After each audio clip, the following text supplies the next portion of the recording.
The 3-episode rule. I'll be completely honest, up until recently I've never heard about this concept, but it makes perfect sense. I was watching a Pei Talks anime video and he talks about how this rule or rules like it come about because of media culture, or in other words the idea of media having to fight for people's attention. Today we're talking about how Kingdom laid out its promises for its first season in the first 3 episodes. Don't forget about this idea of promises. It's no secret now that Kingdom's animation sucks, but I'm attempting the impossible. Since all attention is limited, creators don't have the luxury to take their time to both capture and maintain an audience's interest. Many people, including ourselves, would completely drop a show in the first few seconds or minutes if it doesn't hit. With this in mind, I agree with Pei in saying that one of the main things determining an audience's ability to pay attention is without a doubt the quality. This is ironic since animation is part of the quality, but like I said, I am attempting the impossible. I will prove that despite Kingdom's animation, it is still worth watching by the first 3 episodes. This leads us to Pei's first question of the day.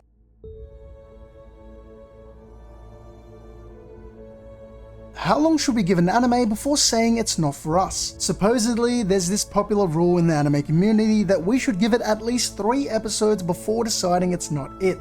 The main idea is simple. Giving up too early might mean missing out on what the anime actually has to offer. If you couldn't tell already, this video is heavily inspired by Pei Talks anime. There are many things that I agree with. Of course, I'm not going to talk as if I'm an expert about things I don't know, but Pei introduces something that I mentioned before that I want to focus on. He brings up this interesting idea of promises. What does he mean by this? To my understanding, a promise in anime, or better yet storytelling, is an unspoken agreement between the audience and the creator. Audiences are essentially on purpose choosing to brush aside any internal skepticism, giving the creator their attention on the idea that continuing with the story will end up being satisfying. This applies to all sorts of media, which of course includes anime. Take clickbait for example. Pei says this idea of promises is the entire premise of clickbait. There is one thing separating, for better lack of words, ethical or non-ethical clickbait, and that's whether or not it follows through on the promises that initially caught people's attention in the first place. Long story short, taking too long to get to the promises leads to people clicking away before realizing what the story is. Everything we just talked about. Let's use that in the context of Kingdom, leading us to Pei's second question of the day. Does this story make any promises as to what the series will be by 3 episodes? I think yes, and today I'm going to explain why. Well, at least I'm going to try to explain why, but I won't buckle easily.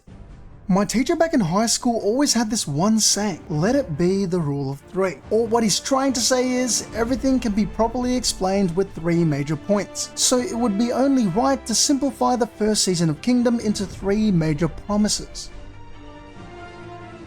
Kingdom starts off typical, bringing us to before the start of the hero's journey. We're given a fast-paced and epic story. We're introduced to a war-torn world, and this episode ends by setting up a major clue to the overarching conflict. In losing Hyo, then meeting another person who looks just like him, Hyun realizes the world can indeed become even more cruel than it already is. Episode 1 ends with what is called the inciting incident. According to Google, it is a storytelling component that is far from uncommon. It's the event that starts the main plot and conflict. Episode 2 moves in the same direction, but greater depth is added to what would have otherwise been a generic story. We're introduced to Sei, one of the main characters of the series. We even get the opportunity to see Shin fight for the first time in a duel with real stakes. This is only the first half of the second episode. In the second half of the second episode, we're introduced to the idea of one's path.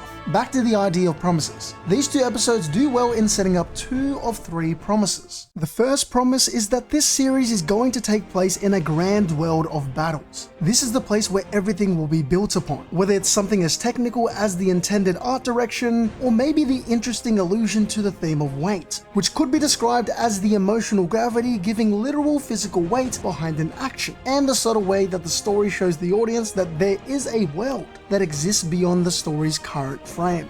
The second promise is that this is a story that will explore the intricate character development and relationships between said characters. This is expressed through Shin's reaction to the loss of Hyo, the moment where Shin feels the need to confront Sei with the way he uses people, or the way Shin, Sei, and Ten all navigate the complex situation of Sei's battle for the throne. Even Shin's reaction to the Shukyo assassin begging for his life. This showcases Shin's attempt to process and understand his entire meaning of life, seeing as him and Hyo were war orphans. And finally, the third promise. This story is going to be filled with political warfare that at times is going to be so fantastic to the point of overshadowing the physical battlefield. Episode 1 and 2 fulfill 1.5 of these promises, still missing a major component of what makes this story so damn good, which is its ability to immerse the audience into a world of unmatched hype and grandeur. This doesn't mean politics alone or grand battles alone. The hype comes from combining both.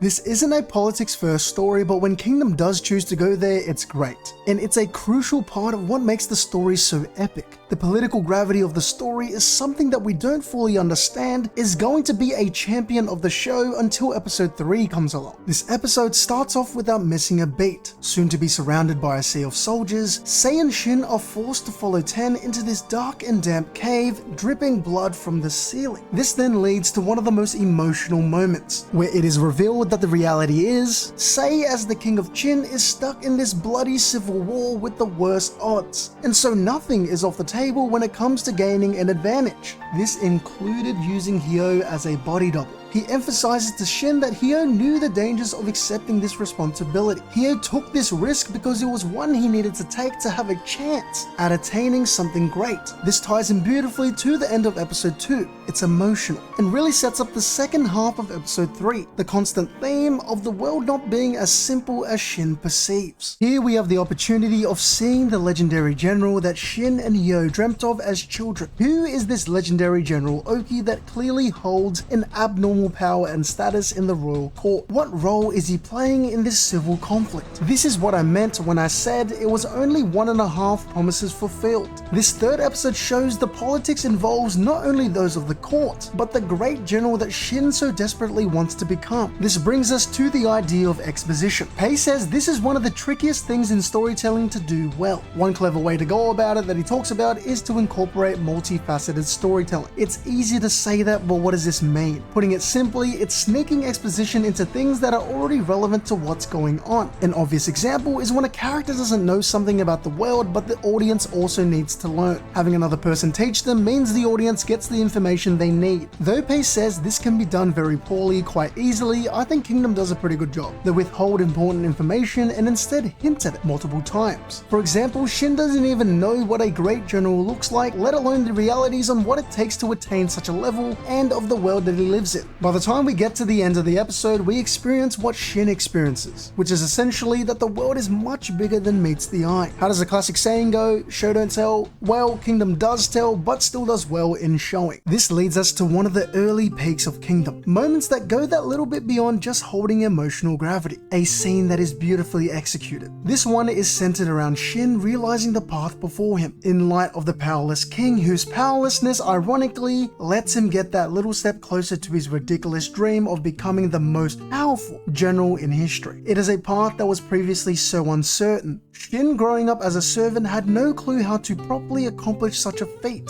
Now, many years later, Shin has met the one person that could resolve this issue, a king whose peril allows him to get a foot in the door, to venture into the cruel wilderness of war. This scene is great, from the sound design to the music to not the animation but the art direction. It might be far from the biggest moment in the series, but it's one of the first times I realized how epic these type of moments in Kingdom would be. Having Shin be here while Sei is showcasing why he has said all the things he has means it does a great job in world building. I could probably go on and on about how strong I think the writing is here, so much that the animation I can brush aside for now. It ties into the bigger themes in the story, like adapting to the realities of the world, and it ends with one of my favorite shots of Kingdom's first 3 episodes. Sei confidently exits this dark cave, stepping falling into a pool of light. The sun is rising over the mountain peaks with Sei gazing at the horizon, firmly facing forward. Not once did he look back at Shin, a sure path. This series did not take long at all to stake its claim as my favorite show, and again, despite questionable animation, its first 3 episodes are much better than people give it credit for. Anyway, if you made it to the end, thank you for tuning in. If you enjoyed this video, consider sharing it with a friend, leave a like and a comment, and subscribe for more videos like this.